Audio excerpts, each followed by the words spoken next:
Hello नमस्कार आदाब आप सबको मेरी इस चैनल में। अगर आप चैनल पर नए हैं तो सब्सक्राइब कर दीजिए। तो आज का हमारा टॉपिक है रिप्रोडक्टिव सिस्टम। इसमें हम ये पढ़ेंगे कि रिप्रोडक्टिव सिस्टम क्या होता है, कौन से ऑर्गन्स होते हैं रिप्रोडक्टिव सिस्टम में। मेल रिप्रोडक्टिव सिस्टम पढ़ेंगे, फीमेल रिप्रोडक्टिव सिस्टम पढ़ेंगे, ओव्यूलेशन पढ़ेंगे और फर्टिलाइजेशन क्या होती है वो हम इसमें समझ लेंगे। तो चलिए शुरू करते हैं। इसमें कुछ पॉइंट्स हैं जो हम डिस्कस कर लेंगे। लाइक जो रिप्रोडक्टिव सिस्टम का मेन फंक्शन है कि वो है ऑफस्प्रिंग पैदा करना, बच्चा पैदा करना।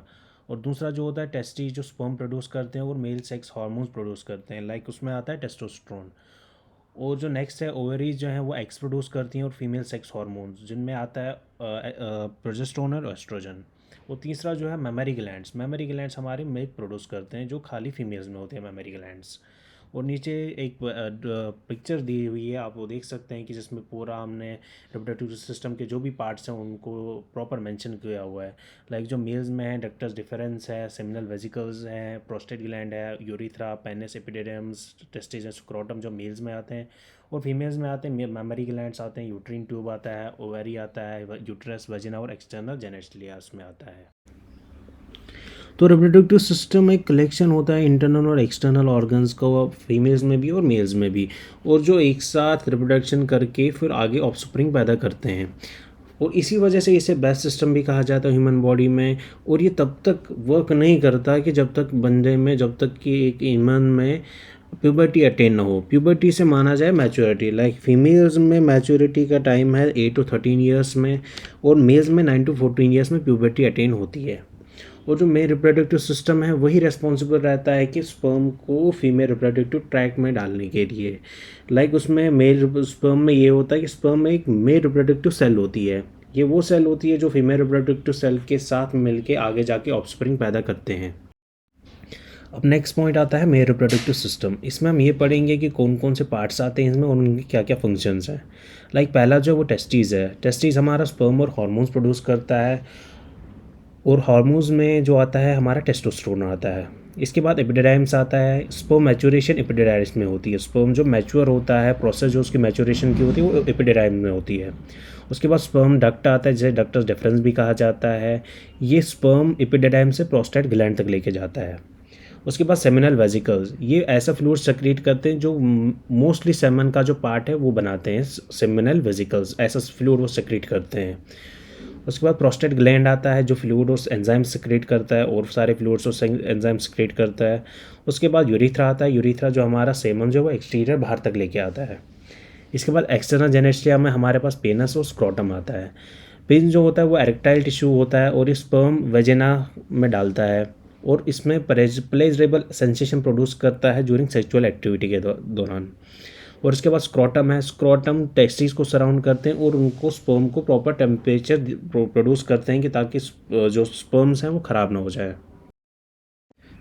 अब नेक्स्ट जो है वो स्क्रोटम है। साइड में एक फ़ोटो भी दे रखी है स्क्रोटम की, आप चेक कर सकते हैं। स्क्रोटम में दो टेस्टीज होते हैं जो सेमनिफरस ट्यूब्यूल्स में मैन्युफैक्चर होते हैं, और उसमें स्पर्म स्टोर होते हैं एपिडिडाइम्स में। और आपको पता होगा कि फीमेल्स में at the age of time जितना एज ज़्यादा होती है तो उस टाइम पे जो एग्स है वो स्टॉप होते हैं बनना, जिसे हम मेनोपाज कहते हैं। हम मेल्स में ऐसा नहीं होता है। मेल्स में ग्रेजुअली थोड़ा कम होता है, स्पर्म की प्रोडक्शन कम होती है लेकिन टोटली स्टॉप नहीं होती है। और उसके बाद जो एपिडेमिस हैं वो 20 फीट एक लॉन्ग एक ट्यूब होती है, जिसे उतना कॉइल हाईली कॉइल्ड होता है, वो उतना कॉइल होता है कि वो 2 इंच जैसा लगता है कि लाइक पूरा वो 2 इंच में समा जाता है। 20 फीट की एक लॉन्ग ट्यूब जो एपिडेमिस की होती है। अब पढ़ेंगे कि स्पर्म कैसे बन जाते हैं। लाइक स्पर्म जो ऐसे मैंने पहले ही बोला है कि टेस्टिस में बनते हैं। लाइक टेस्टिस में 800 लूप वेसल्स होती हैं, फोल्डेड वेसल्स होती हैं जिन्हें सेमनिफरस ट्यूब्यूल्स कहा जाता है। और हर किसी ट्यूब्यूल में एक विस्कस सब्सटेंस, एक विस्कस सेल जैसी बनती है जिसे स्पर्मेटोगोनिया कहते हैं इनर वॉल पे वो बन जाती है। ये जो स्पर्मेटोगोनिया है ये दो सारे स्टेज में पास होते हैं।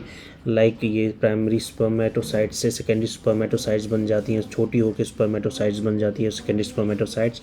और उसके बाद इनमें थोड़ी टेल आती है जिसे हम स्पर्मेटिड्स कहते हैं। और उस टेल आने की वजह से ये मोटाइल हो जाते हैं और ये स्टेडली इनसाइड द ट्यूब्यूल में पहुंच जाते हैं।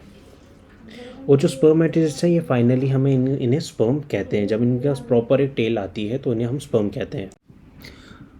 हज़ारों स्पर्म 1 सेकंड में बन जाते हैं, और उन्हें मैच्योर होने में तकरीबन 2 मंथ लग जाते हैं हर एक स्पर्म को।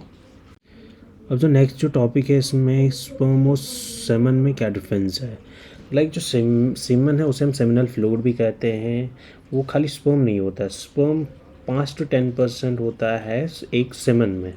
और सेमन में हमें फ्रैक्टोज होता है, फैटी एसिड्स होता है, प्रोटीन्स होते हैं जो स्पर्म को नॉरिश करते हैं थ्रू उनकी जर्नी में। और एक आदमी रफली 525 बिलियन स्पर्म प्रोड्यूस करता है इन लाइफ टाइम, या क्लोज टू 1 बिलियन स्पर्म एक ह्यूमन प्रोड्यूस करता है, एक मेल प्रोड्यूस करता है थ्रू आउट लाइफ टाइम। और एक एवरेज इजैकुलेशन में 200 to 500 मिलियन स्पर्म्स होते हैं। जो साइज़ है स्पर्म सेल का वो 55 to 65 माइक्रोमीटर होता है। और उसमें मेन पार्ट जो होता है वो होता है टेल का, क्योंकि वो बहुत बड़ी होती है टेल। और स्पर्म जो डेवलप होते हैं वो टेस्टिस में होते हैं। उसमें एक हेड होता है, एक मिडल पीस होता है और एक टेल होती है। जो हेड होता है उसमें न्यूक्लियस प्रेजेंट होता है और क्रोमोसोम्स, हाईली कॉइल्ड क्रोमोसोम उसमें प्रेजेंट होते हैं।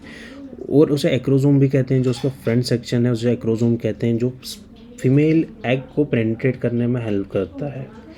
और जो मिडल पीस है उसमें फिलामेंटस कोर होता है और माइटोकॉन्ड्रिया वहाँ पे प्रेजेंट होते हैं, जो एनर्जी देता है एक स्पर्म को कि जो आगे बढ़ने में एनर्जी देता है उसे, कि आगे बढ़ने में फॉरवर्ड पहुँचाने में उससे वो मदद करता है, जो मिड पीस होता है। नेक्स्ट जो पार्ट है फीमेल रिप्रोडक्टिव सिस्टम है, उसमें आता है इंटरनल जेनेटिलिया और एक्सटर्नल जेनेटिलिया। वुल्वा और जो उसके पास में स्ट्रक्चर होते हैं वो एक्सटर्नल जेनेटिलिया फॉर्म करते हैं। और इंटरनल जेनेटिलिया में हमारे पास डक्ट्स आते हैं, यूट्रीन ट्यूब आता है, यूट्रस आता है और वजाइना आता है, जो इंटरनल पार्ट्स में आते हैं। ये एक सिस्टम ऑफ डक्ट्स हैं जो कनेक्टेड रहते हैं ओवरीज पे, जिन्हें हम प्राइमरी रिप्रोडक्टिव ऑर्गन्स भी कहते हैं। जो ओवरीज हैं वो एग प्रोड्यूस करते हैं फर्टिलाइजेशन के टाइम पे, और जो फर्टिलाइज एग हैं वो यूट्रस में फिर डेवलप हो जाते हैं टू बिकम एन एम्ब्रियो। जो हम बाकी फिर फर्टिलाइजेशन के बाद एम्ब्रियो वगैरह बनता है वो यूट्रस में उसकी पूरी डेवलपमेंट होती है। मेल में जो सारा मेल रिप्रोडक्टिव सिस्टम है वो आउटसाइड द बॉडी प्रेजेंट है। फीमेल्स में ऐसा नहीं है, फीमेल्स में सारा जो उनके पार्ट्स है रिप्रोडक्टिव ऑर्गन्स है वो इनसाइड द बॉडी है। इनकी ये फंक्शन रहती है फ्रॉम प्यूबर्टी से लेके कि एक एग को रेगुलर इंटरवल्स पे राइप करना, उसे बनाना, और अगर एग फर्टिलाइज है तो उसे नॉरिश करना एम्ब्रियो और फीटस के द्वारा।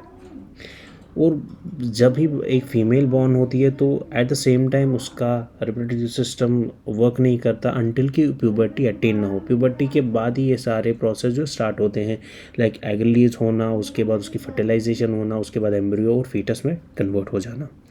अब जो रिप्रोडक्टिव ट्रैक है उसमें गोनेट्स आते हैं जो एब्डोमेन में लोकेट होते हैं। उसके बाद एक प्रॉपर इंटरवल पे मेंस्ट्रुअल साइकिल होता है। विद इन मंथ में एक मंथ में एक मेंस्ट्रुअल साइकिल होता है, 22 डेज़ उसका कभी पीरियड रहता है, किसी फीमेल्स में 28 डेज़ का साइकिल रहता है। जो एग राइप होता है तो वो ट्रैवल होता है फैलोपियन ट्यूब्स के बाद, और उसके बाद वो मस्कुलर सैक से अटैच होता है यूट्रस में, और उसी के बाद वो एम्ब्रियो और देन फीटस में डेवलपमेंट उसकी हो जाती है।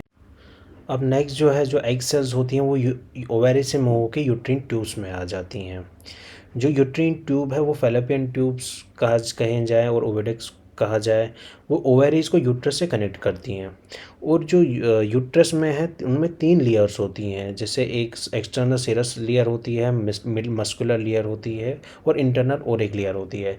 उन्हें अलग नामों से भी जाना जाता है, एंडोमेट्रियम कहा जाता है जो इनर लाइनिंग होती है, मायोमेट्रियम कहा जाता है जो मिडल लाइनिंग होती है, और जो आउटर स्मूथ लेयर होती है उसे सेरोसा कहा जाता है। हर एक यूट्रीन ट्यूब है वो 3 पार्ट्स में डिवाइड किया जाता है। एक तो इन्फंडिबुलम है, दूसरा इस्मस है, और तीसरा एम्प्यूला है। इन्फंडिबुलम जो फर्स्ट पार्ट होता है एक यूट्रीन ट्यूब का, उसके बाद इस्मस होता है। इस्मस एक पार्ट होता है बिटवीन वो कॉर्पस और सर्विक्स के बीच में एक पार्ट होता है। सर्विक्स जो है वो हमारा लोएस्ट पार्ट ऑफ यूट्रस जो होता है वो सर्विक्स कहलाया जाता है। उसके बाद आता है एम्प्यूला, जो कर्व्स होते हैं ओवरी पे, और वो डायलेटेड पोर्शन होता है जिसे हम एम्प्यूला जिसे कहा जाता है। और इस्मस और एम्प्यूला वो जंक्शन है जहाँ पे फर्टिलाइजेशन होती है, उसे हम इस्मस एम्प्यूला जंक्शन भी कहते हैं। और जो एग है वो ट्रैवल करता है इस्मस से यूट्रस की तरफ। इसके बाद जो वेजाइना होता है वो सर्विक्स के नीचे होता है, और लार्ज पार्ट ऑफ यूट्रस जो होता है तो द वेस्टिब्यूल की तरफ। जो वल्वा का पार्ट होता है और एक्सटर्नल जेनेटिलिया भी जिसे कहा जाता है। इसकी जो लोकेशन है वो ब्लैडर के बिहाइंड है और फ्रंट ऑफ द रेक्टम है। और जो इनर म्यूकोसल मेम्ब्रेन लाइन करती है स्मूथ वॉल ऑफ वेजाइना को। और जो लाइनिंग है सेम जैसे यूट्रिन ट्यूब्स में होती है म्यूकोसल लाइनिंग, ये सेम वैसी होती हैं। जो वजाइना है इसकी 3 फंक्शंस है। एक तो इससे menstrual flow outside the body आ जाता है, और दूसरा ये होता है कि मेल का पेनिस या सेक्सुअल इंटरकोर्स की पे रिसीव करता है, और तीसरा एक ये कि बर्थ कैनाल जो लेबर के टाइम पे ये एक सर्व करता है इसे बर्थ कैनाल, क्योंकि बच्चा वहीं से आ जाता है थ्रू द वजाइना। एक एग को 2 लेयर्स होते हैं, उस स्पर्म को दोनों लेयर क्रॉस करने के लिए जो उसके आगे एक्रोसोम हमने पढ़ा वहाँ पे कुछ प्रोटीन्स होते हैं जो हेल्प करते हैं उससे कि इसमें क्रॉस होने में, जो एग होता है उसको क्रॉस करने में उसके पास एक्रोसोम में कुछ प्रोटीन्स होते हैं जो उसे थोड़ा डाइल्यूट करते हैं, और उसकी वजह से एक स्पर्म प्रॉपरली पेनिट्रेट करता है एक ओवा में, एक सेल्स में, फीमेल की रिप्रोडक्टिव सेल में। और बहुत सारे ऐसे फैक्टर होते हैं जो वेजिना से लेके फर्टिलाइजेशन तक हेल्प करते हैं कि स्पर्म को मूव होने में। जो वेजिना का एनवायरनमेंट होता है वो स्पर्म्स में जो सेमन होता है उसमें जो बाकी प्रोटीन्स वगैरह होते हैं वो भी हेल्प करते हैं उसे प्रॉपर मोटिलिटी गेन करने में। और हाँ, जो फर्स्ट जो है स्पर्म है जो उस साइड तक पहुँचे, ये नहीं है कि खाली वही फर्टिलाइज़ करे एग को, कि ये ऐसा नहीं है। बहुत सारे हैंडल स्पर्म जो हैं वो वहाँ तक पहुँच जाते हैं, ज़ोना पेल्लुसिडा को जो हैं वो थोड़ा ब्रेक करने की कोशिश करते हैं, लेकिन खाली एक ही लास्ट में एक बच जाता है जो कि पूरा इसको क्रॉस करके पूरा फर्टिलाइज़ करवाता है। हंड्रेड्स ऑफ स्पर्म जो है वो एक्रोसोमल रिएक्शन उसमें होती है ताकि वो डिग्रेडेट करें कोरोना रेडिएटा को भी, और ज़ोना पेल्लुसिडा तक वो एक पाथ एक बनाए ताकि एक जो है एक सिंगल जो है स्पर्म सेल जो है जो एक एग को फर्टिलाइज़ कर सके। उसके बाद आता है फर्टिलाइजेशन। जब सेक्सुअल इंटरकोर्स हो जाता है, जो स्पर्म जो है जो स्विम करके वजाइना से यूट्रस में पहुंच के जो एक प्रॉपर एक सेल को, फीमेल सेल को जो फर्टिलाइज़ करते हैं, तो उसे फर्टिलाइजेशन कहा जाता है। जो स्पर्म और एग होते हैं वो गैमेट्स होते हैं, उनमें जेनेटिक इन्फॉर्मेशन होती है जो एक मेल पेरेंट्स से आती है, दूसरा फीमेल पेरेंट्स से आती है। जब एक स्पर्म सेल पेनिट्रेट करती है फर्टिलाइज एग को कहती है, तो उसमें जेनेटिक इन्फॉर्मेशन भी कंबाइन होती है। एक पेरेंट से 23 क्रोमोसोम आते हैं और दूसरे पेरेंट से 23 क्रोमोसोम आते हैं, जो मिला के 46 बनाते हैं, जिसे हम जाइगोट, जो सेल बनती है उसे हम जाइगोट कहते हैं। जाइगोट ही फर्दर मल्टीप्लाई और डिवाइड होती है, उसके बाद ये ब्लास्टोसिस्ट बन जाता है, उसके बाद ये यूट्रीन वॉल में उसकी पूरी डेवलपमेंट हो जाती है, जो फिर आगे बहुत सारे स्टेप्स से बन के जो फिर एक फीटस बन जाता है, एक बेबी बन जाता है। उसके बाद जो जाइगोट है वो एक एम्ब्रियो बन जाता है और इम्प्लांट होता है। जो फर्टिलाइज्ड एग और जाइगोट है तो वो 5 दिन लगता है यूट्रस तक उसे पहुंचने में फ्रॉम यूट्रिन ट्यूब से। उसके बाद जाइगोट जो डिवाइड होता है इनटू ब्लास्टोसिस्ट, उसे फिर एक प्रोटेक्टिव आउटर रिंग भी आती है उसके पास। दो ब्लास्टोसिस्ट है जो अटैच होता है यूट्रस की वॉल पे और इम्प्लांट होता है यूट्रिन की लाइनिंग पे। इम्प्लांटेशन में जो है उसकी सेल्स डिफ्रेंशिएट करती हैं। 15 दिन के बाद, आफ्टर द 15 दिन के कंसेप्शन के बाद एक एम्ब्रियोनिक डिस्क बन जाती है जो इसको स्ट्रक्चर में सपोर्ट करती हैं। उसके बाद जो यॉर्क सैक होता है, जो अनदर साइड ऑफ डिस्क होता है, वो भी पार्ट ऑफ डाइजेस्टिव ट्रैक्ट बनता है। उसके बाद जो है एमनियन जो फिल है वो फ्लूइड करता है इनटू एम्ब्रियो में, जो ही ये डेवलप होता है। उसके बाद जो सेल्स हैं रीइनिशिएट होती हैं, एज अ प्लेसेंटा बनता है, फिर एम्बिलिकल कॉर्ड बनता है जिससे न्यूट्रिएंट्स पास ऑन होते हैं टू द फीटस में, और एलिमिनेट वेस्ट भी उसी से होते हैं फ्रॉम द फीटस। इसके बाद जाइगोट आते हैं। जाइगोट एक फर्टिलाइजर एग होता है जो फैलोपियन ट्यूब में पास होता है। 36 आवर्स तक, 24 to 36 आवर तक ये 2 सेल्स में डिवाइड होता है, देन 12 घंटे में 4 सेल्स में डिवाइड होता है, फिर इसी रेट पे ये बाकी इसका क्लीवेज होता है। तो हर किसी स्टेज पे जो सेल्स हैं वो स्मॉलर हो जाती हैं और नॉर्मल बॉडी सेल की तरह बन जाती है। तो थैंक यू मेरा वीडियो देखने के लिए। अगर आपको वीडियो अच्छा लगा तो आप लाइक और सब्सक्राइब कर दीजिए। Thank you.